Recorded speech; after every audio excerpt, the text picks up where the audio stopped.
Die Geschichte des alten Ägyptens wirkt bereits seit vielen Jahrtausenden eine nicht enden wollende Faszination auf die Menschheit aus. Neben den weltberühmten Pyramiden von Gizeh oder der monumentalen Sphinx gibt es noch viele weitere kulturelle Aspekte der untergegangenen Zivilisation, die uns in ihren Bann ziehen. Außer der ägyptischen Mythologie mit ihren eindrucksvollen Gottheiten und atemberaubenden Legenden ist auch das alltägliche Leben der alten Ägypter interessanter gewesen, als manch einer von euch vermutet. Heute beleuchten wir einen eher wenig beachteten Aspekt aus der hochkomplexen Kultur der Ägypter. Dabei begeben wir uns auf eine Reise, die uns im wahrsten Sinne des Wortes geradewegs in eine andere Welt führen wird. Wie auch wir modernen Menschen hatte natürlich auch die alte Bevölkerung Ägyptens ihre ganz persönliche Vorstellung darüber, was mit uns nach dem Tod passiert. Der Glaube der Bewohner war dabei so tief in ihrer irdischen Lebensweise verankert, dass sie einige Bauwerke errichteten, die in ihrer Funktion nicht etwa den Lebenden, sondern allein den Toten dienten. Im nun folgenden Video präsentieren wir euch die Geschichte der ägyptischen Scheintüren, die viele von euch wahrscheinlich noch gar nicht kennen. Lasst uns loslegen!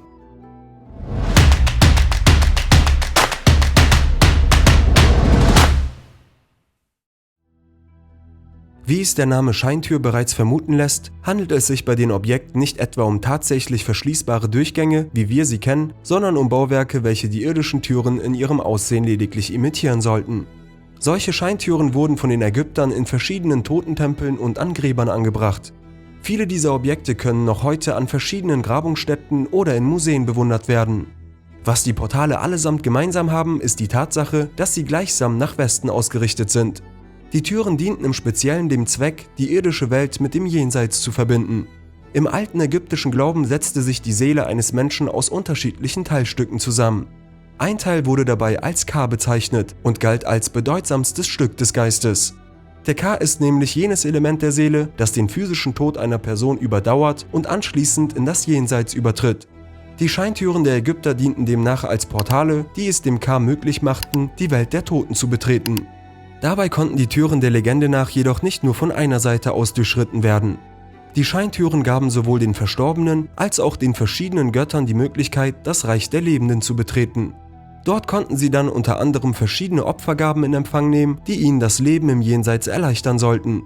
Wenn ein Ägypter gestorben war, so wurde seine letzte Ruhestätte stets mit einer solchen Scheintür versehen, ganz unabhängig davon, ob er zu seinen Lebzeiten ein mächtiger Herrscher oder aber ein armer Bettler war. Die Beschaffenheit der ägyptischen Scheintüren. Die mystischen Türen befanden sich jedoch nicht nur auf den Gräbern der irdischen Menschen, sondern wurden auch in jenen Tempeln platziert, welche die Ägypter zu Ehren ihrer Götter erbauten. Die Form der Scheintüren unterliegt dabei großen Einflüssen jener Architektur, die zu Zeiten der frühen Dynastien um das Jahr 3000 v. Chr. Das Maß aller Dinge war. Typischerweise weisen die zu anderen Dimensionen führenden Portale eine längliche, schmale Platte auf, über den ein halbzylindrisches Formteil angebracht wurde.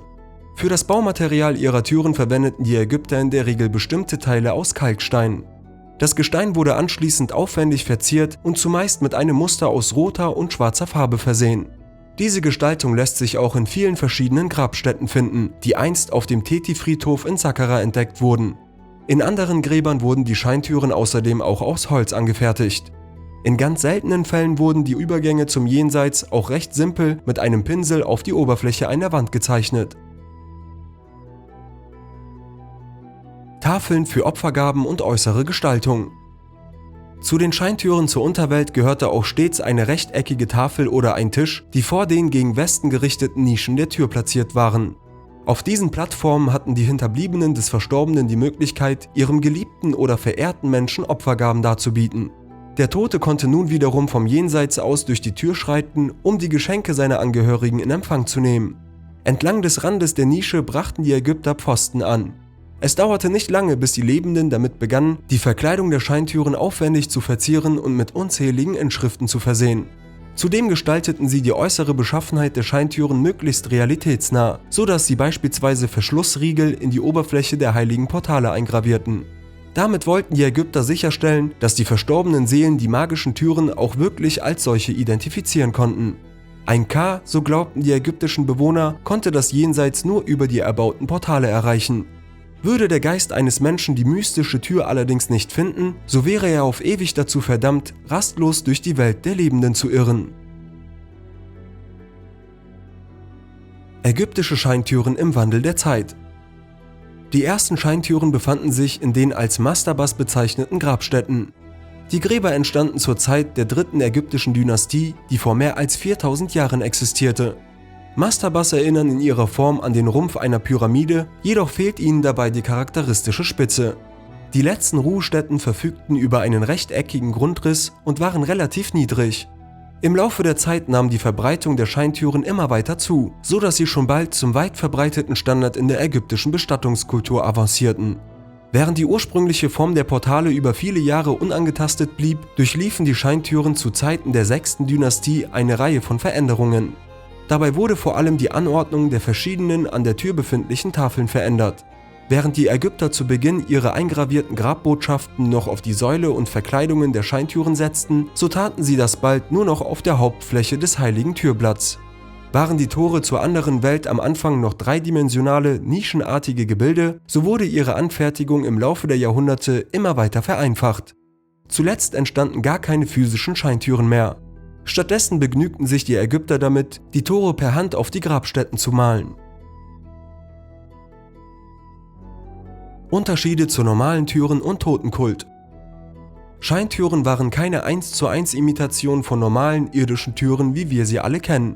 Die Totentore waren vielmehr eine Kombination aus einer Nische, die auch als Ablegeplatz für Grabgeschenke und Opferbeigaben genutzt wurde, und einer Stele, also einer mit Inschriften versehenen Säule der Platte. Diese Inschriften, welche die letzte Ruhestätte eines verstorbenen Ägypters zierten, verwiesen dabei in der Regel auf die Lebensgeschichte des Toten. Stand ein Betrachter nun vor dem Grab, so hatte er aufgrund der hinterlassenen Schriftzeichen und Symbole die Möglichkeit, die Biografie des Verstorbenen zu rekonstruieren. Hinzu kam, dass die Grabstätten der Ägypter oftmals auch Zeichnungen aufwiesen, welche die verstorbene Person selbst abbildeten. Da die Menschen vor Tausenden von Jahren natürlich noch nicht über die technischen Möglichkeiten verfügten, Fotografien oder Videoaufnahmen anzufertigen, war dies für die Trauernden eine passende Möglichkeit, um sich das Gesicht des Toten noch einmal ins Gedächtnis zu rufen. Des Weiteren waren die Zeichnungen der Verblichenen oftmals direkt an den Türen selbst angebracht. Häufig fanden sich Abbildungen, in denen die Verstorbenen gerade durch das heilige Portal schritten. Viele dieser Zeichnungen wurden überdies im lebensgroßen Maßstab angefertigt. Hatte der Bestattete einen besonders hohen gesellschaftlichen Rang, so konnte das Grab auch mit einer Statue des Verstorbenen ausgestattet sein. Gemeinschaftsgräber. Es gab zudem auch den Fall, dass die Scheintüren direkt auf den Särgen der Toten angebracht wurden. Darüber hinaus war es nicht unüblich, dass ein verstorbenes Ehepaar gemeinsam zur Ruhestätte gebettet wurde. In einem solchen Fall wurde der Gemeinschaftssarg mit 2 Türen versehen. Ein Portal diente somit dem Ehemann als Tor zum Jenseits, während die Ehegattin ihren ganz persönlichen Durchgang benutzte, um in die andere Dimension zu gelangen. Dieses Muster, dass jede gestorbene Person ihre ganz eigene Scheintür erhielt, zieht sich auch durch zahlreiche weitere Beispiele. Auch im Gemeinschaftsgrab einer ägyptischen Großfamilie wurde für jedes einzelne Clanmitglied ein individuelles Tor zum Himmelsreich angelegt. Opfergaben. Wie bereits erwähnt, war es im alten Ägypten Sitte, den Toten als auch den Göttern verschiedene Opfergaben zu überbringen. Dazu konnten einerseits die erwähnten Tafeln verwendet werden, doch auch Opfertische wurden zu diesem Zwecke an den Gräbern der Verstorbenen bereitgestellt. Für ihre Gaben wählten die Hinterbliebenen oftmals besondere Speisen und Getränke aus. Dabei konnte es sich um tatsächliche Lebensmittel handeln oder aber um symbolisches Essen, welches aus verschiedenen nicht verzehrbaren Materialien zurechtgeschnitzt wurde. Die Tische und Tafeln wurden dabei zumeist aus Stein hergestellt. Passend zu ihrer Bestimmung trugen die Objekte zahlreiche Darstellungen von charakteristischen Opfergaben auf sich. Dazu konnten mitunter Abbildungen von Brot, Bier und Geflügel zählen. Der Opfertisch war zugleich die Verkörperung der Hotep-Hieroglyphe. Bei diesem ägyptischen Schriftzeichen handelt es sich um ein Symbol, das ein Brot, welches auf einer Matte liegt, darstellt. Nur die seltensten Scheintüren kamen in einem schlichten Antlitz daher. Die meisten religiösen Durchgänge waren reichlich geschmückt und trugen neben dem Namen des Verstorbenen auch die gesellschaftlichen Titel, welche sich dieser zu Lebzeiten angeeignet hatte. Auch die Opfergaben, welche die Lebenden den Toten brachten, wurden in Form von Hieroglyphen auf den Türen verewigt. Die alten Ägypter glaubten, dass die Götter sie mit Glück segneten, wenn sie ihren verstorbenen Mitbürgern Geschenke für das Jenseits darboten. Andernfalls würde es jedoch den Zorn der Gottheiten erwecken, wenn die irdischen Bewohner ihren Verwandten im Himmelsreich die Opfergaben verwehrten. Es gibt zahlreiche Inschriften, die diesen Glauben innerhalb der ägyptischen Bevölkerung untermauern. Scheintüren außerhalb Ägyptens.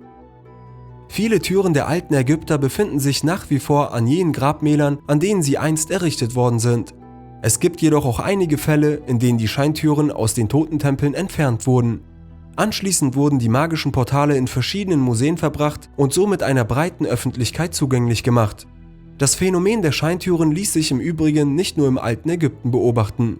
Auch andere Kulturen, wie beispielsweise einige Urvölker in Südamerika, errichteten spezielle Tore, von denen sie glaubten, dass sie die irdische Welt mit einer anderen Dimension verbanden.